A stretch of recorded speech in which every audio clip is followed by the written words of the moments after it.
विद्यार्थी मित्रांनो, आज आपण पाहूया सराव प्रश्नपत्रिका क्रमांक 6 विषय इंग्रजी। तर यामध्ये पहिला प्रश्न आहे बघा, आपल्याला या ठिकाणी स्क्रीनवर दिसत आहे, अंकल हा उच्चार असलेल्या शब्दाचे योग्य स्पेलिंग कोणते। तर या ठिकाणी पहा, हा जर पहिला शब्द घेतला तर तो होतो अँकल, तो होत नाही। दुसरा न्यूक्ल हा शब्द नाही। तिसरा आहे UNCLE, तर याचं बरोबर स्पेलिंग हे UNCLE असे आहे। पुढचा प्रश्न आहे, स्टंप या साहित्याचा वापर कोणत्या खेळात होतो। बघा, फुटबॉलमध्ये चेंडू असतो, फुटबॉल असतो, कबड्डी, क्रिकेट आणि हॉकी। हॉकीमध्ये हॉकी स्टिक असते। तर स्टंप हा क्रिकेट खेळामध्ये स्टंप काय केले जातात, वापरले जातात। त्यानंतर प्रश्न तिसरा आहे, रेड रोज, रोज कसे आहे, रेड आहे। तर व्हाईट, व्हाईट काय आहे या ठिकाणी, मिल्क। प्रश्न क्रमांक 4, डिसेंबर हा किती दिवसांचा महिना आहे। बघा, आपल्याला माहिती आहे, आपण बुद्धिमत्ता चाचणी असेल यामध्ये किंवा आपल्या गणित विषयामध्ये कोणते महिने किती दिवसाचे आहेत हे शिकलो आहोत। तर डिसेंबर महिना हा 31 दिवसांचा असतो। त्यानंतर बघा, find the odd man out, गटातील वेगळे पद निवडा। रॅडिश, पंपकिन, पीनट आणि कॉक याच्यामधला वेगळा आपल्याला काय करायचा आहे, निवडायचा आहे। तर हे बघा, रॅडिश, पंपकिन आणि पीनट आणि कॉक, तर यामध्ये कॉक हा काय आहे, प्राणी आहे, वेगळा शब्द आलेला आहे। त्यानंतर प्रश्न क्रमांक 6, लव अपोजिट वर्ड्स, विरुद्धार्थी शब्द कोणता ते सांगायचे। यू, यू म्हणजे तुम्ही, मी, हेट, हेट म्हणजे द्वेष आणि मदर आई, तर विरुद्धार्थी शब्द लव म्हणजे प्रेम, माया, तर त्याच्या विरुद्धार्थी शब्द हा हेट। त्यानंतर प्रश्न क्रमांक 7, find the small word from bigger ones, मोठ्या शब्दातून लहान शब्द ओळखा। एव्हरीवन हा या ठिकाणी शब्द दिलाय, तर यामधून एव्हरी शब्द पण होतो, व्हेरी हा पण शब्द होतो, एव्हर हा पण शब्द होतो आणि वन हा पण शब्द होतो। पण या सर्वांमध्ये लहान शब्द म्हटलं तर वन होतो, त्यामुळे तो पर्याय या ठिकाणी आपण निवडलेला आहे। पुढचा प्रश्न पाहूया, प्रश्न क्रमांक 8, स्काय या शब्दाशी रिलेटेड वर्ड कोणता। तर बघा, स्काय म्हणजे काय, आकाश, तर याच्याशी related cloud, dish, teacher, God. तर या ठिकाणी क्लाउड म्हणजे ढग, डिश म्हणजे प्लेट आपल्याला माहिती, टीचर शिक्षक, गॉड म्हणजे देव, तर आकाशाशी संबंधित असणारा ढग हा या ठिकाणी पर्याय येतो। यानंतर आपला पुढचा प्रश्न आहे 9 नंबर। बघा, वर्णानुक्रमे शब्द लिहिल्यास शेवटून दुसरा शब्द कोणता येईल। आता आपल्याला शेवटून दुसरा शब्द पाहिजे, तर वर्णानुक्रमे लिहायचं म्हणजे काय करायचं, ABCD हा जो वर्णक्रम आहे या क्रमानुसार आपल्याला काय करायचं आहे, लिहायचं आहे। तर या ठिकाणी सर्व शब्दांचा पहिला अक्षर हे F आहे, बरोबर, त्यामुळे पहिल्या अक्षरावरून आपल्याला कळणार नाही। तर दुसरं अक्षर बघू, ह्याचं I आहे, R आहे, O आहे आणि याचं A आहे।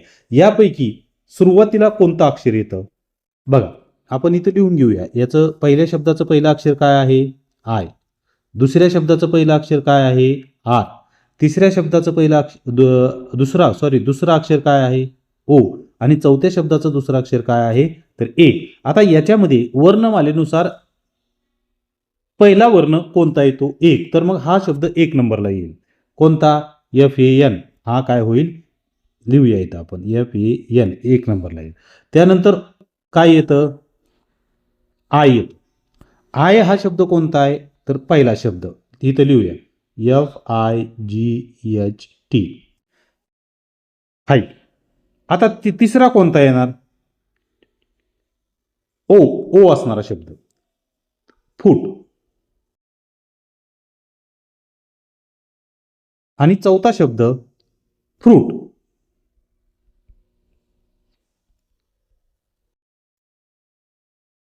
फ्रूट।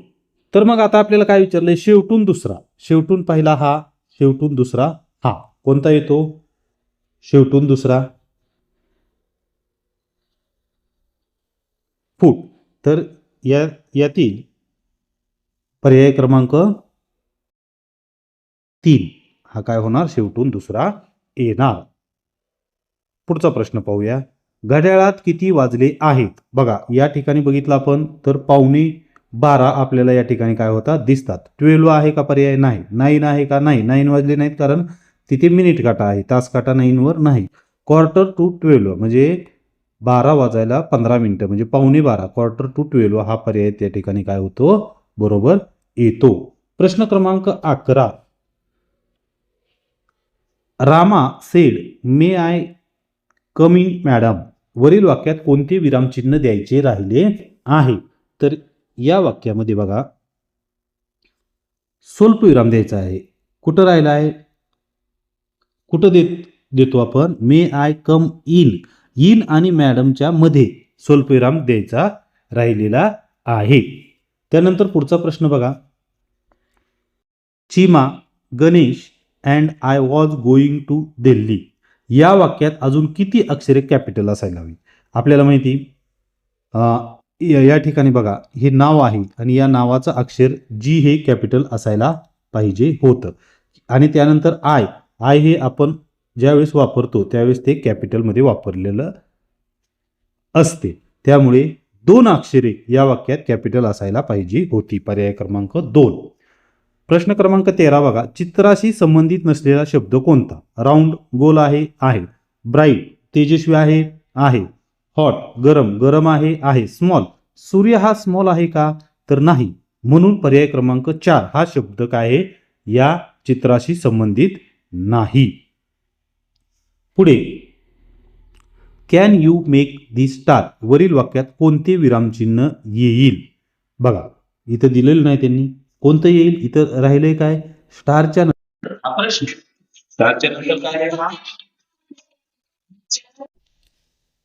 हा प्रश्न क्रमांक 14 आपण परत पाहूया, can you make the star, वरील वाक्यात कोणते विरामचिन्ह येईल?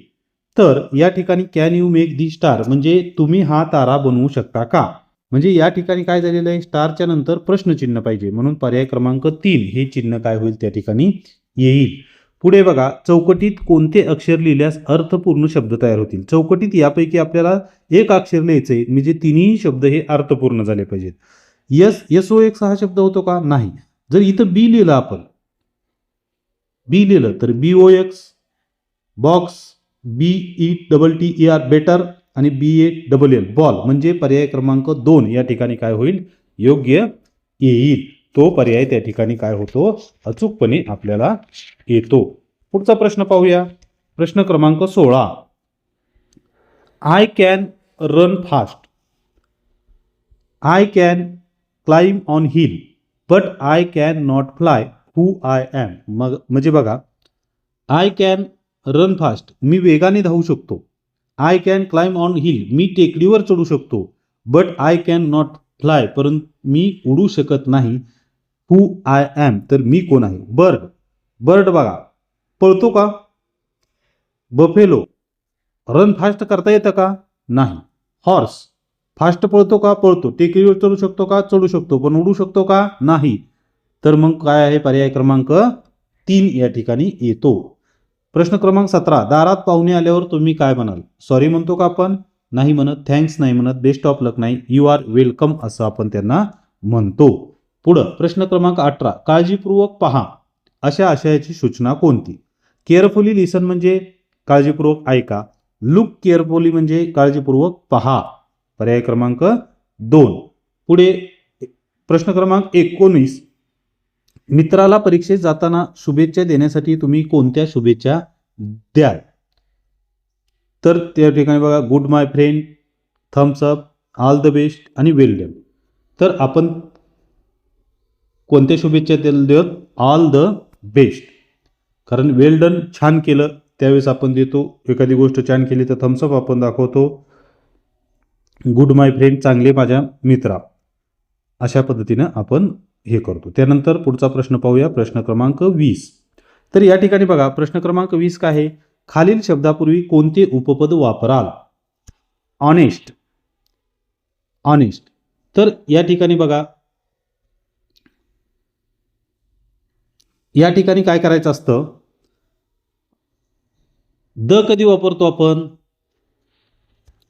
आधीच जर आपण ओळखलेली वस्तू असेल तर त्याला काय वापरतो. अ कधी वापरतो? एकवचनी नामापूर्वी आपण अ वापरतो. नन कधी कोणतंही आर्टिकल वापरावं लागत नाही त्यावेळेस काय करतो? नन वापरतो. आणि ॲन कधी वापरतो? तर स्वरध्वनीने सुरू होणाऱ्या एकवचनी नामापूर्वी आपण ॲन वापरतो. तर याचा या ठिकाणी उच्चार काय होतो? ॲनिस्ट असा उच्चार, याचा ॲनिस्ट असा उच्चार होतो. यच उच्चार येत नाही. त्यामुळे याच्यामध्ये हा स्वरध्वनीने चालू होतो, म्हणून याला ॲन हे उपपद वापरायचे असते. प्रश्न क्रमांक 21, Nitin is coming dash dash the school, coming from the school. त्यानंतर प्रश्न क्रमांक 22, खालीलपैकी अनेकवचनी शब्द निवडा. बघा अनेकवचनी शब्द याच्यामध्ये बघा किलो, सिटी, ऑक्सेन आणि फूट. तर ऑक्सेन हा शब्द अनेकवचनी आहे. ओएक्सचं अनेकवचन ऑक्सेन आहे. त्यानंतर किलो, किलोचं KILOS हे अनेकवचन होतं. सिटीचं CITIES सिटी हे अनेकवचन होतं. फूटचं अनेकवचन फीट असे होते. फूट म्हणजे पाय, फीट म्हणजे अनेक पाय, अशा पद्धतीने होतं. प्रश्न क्रमांक पुढे 23 ते 25 पाहूया आपण. 23 ते 25 काय आहे? Read the passage and answer the question. खालील उतारा वाचून प्रश्नांची उत्तरे निवडा. Once there was a king. He lived in a big palace. The palace had a big kitchen and a big storehouse. There was a hole in the wall of storehouse. A little sparrow saw the hole and swiftly flew inside. म्हणजे काय बघा, once there was a king.